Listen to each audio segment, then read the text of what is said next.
అందుకే ఈ చేనేత పరిశ్రమకి చేయూతనిచ్చే బాధ్యత ఈ ప్రభుత్వాన్ని చెప్పి మరొక్కసారి మీ అందరికీ హామీ ఇస్తున్నా. మనం ఆ రోజు తీసుకున్న నిర్ణయాల వల్ల ఈరోజు మీరు చూస్తే 50 ఏళ్లకే పింఛన్ ఇస్తున్నాం.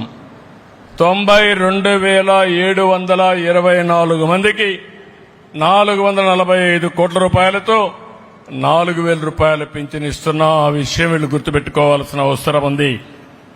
ఇంకో పక్కన చేనేత పరిశ్రమ 64 క్లస్టర్స్ ఉన్నాయి. ఇంకా కొంతమంది ఈ పరిశ్రమ పైన ఆధారపడ్డారు. ఒక సమగ్రమైన విధానం తీసుకొస్తాం. Skill design నేర్పిస్తాం.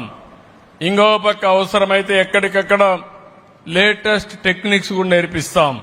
ఇవన్నీ నేర్పించి వాళ్ళ సమస్యలు పరిష్కారం చేసి వాళ్ళ ఆదాయాన్ని పెంచే మార్గాన్ని ఏం చేయగలుగుతామో అవి తీసుకురావడానికి ఒక సమగ్ర విధానం తీసుకొస్తామని చెప్పి కూడా నేను మీకు తెలియజేస్తున్నా. చేనేత కార్మికుల యొక్క ఆరోగ్యం కోసం ఆరోగ్య బీమా పథకానికి శ్రీకారం చుడతాం. దానికి 10 కోట్ల అవసరమన్నారు. ఈ రోజు చెప్తున్నా ఇమ్మీడియట్ గా ప్రారంభిస్తామని మీ అందరికీ హామీ ఇస్తున్నాం.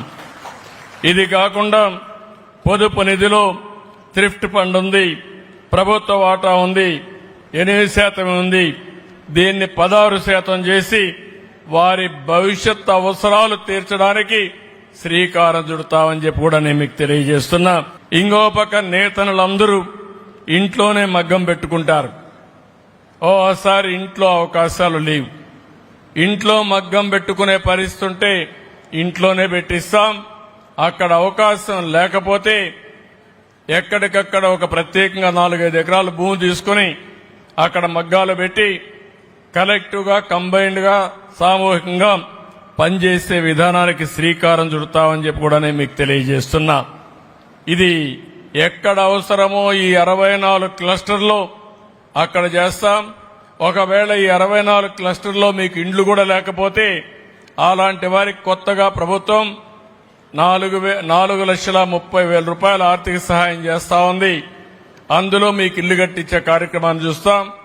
అవసరమైతే చేనేత కార్మికులకి ఇంకొక 50,000 రూపాయలు అదనంగా కావాలంటే ఇచ్చి ప్రత్యేకంగా మగ్గాలు ఏర్పాటు చేసే బాధ్యత ఈ ప్రభుత్వం తీసుకుంటామని చెప్పి కూడా నేను మీకు తెలియజేస్తున్నా.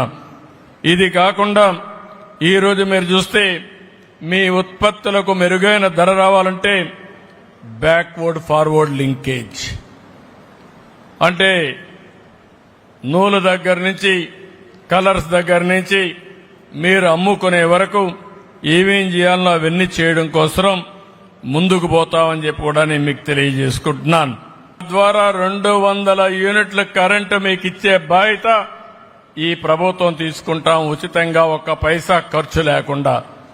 నేను దీనికి కూడా ఈ రోజే డిపార్ట్మెంట్కి ఒకటే చెప్తున్నా, దీన్ని ఇమ్మీడియట్ గా టేకప్ చేయాలి. ఎన్ని కుటుంబాలుంటే చేనేత కుటుంబాలు అన్ని కుటుంబాలకు ఇస్తాం. హ్యాండ్లూమ్కే కాకుండా పవర్ లూమ్స్ కూడా దీన్ని అన్వయిస్తాం. వాళ్ళకు కూడా ఎన్ని యూనిట్లు ఖర్చు అవుతుందో అన్ని యూనిట్లు ఉత్పత్తి చేసుకునే విధంగా ఉచితంగా సోలార్ ప్యానెల్స్ పెట్టి కరెంట్ ఇచ్చే బాధ్యత ఈ ప్రభుత్వం తీసుకుంటామని చెప్పి కూడా నేను మీకు తెలియజేసుకుంటున్నాను.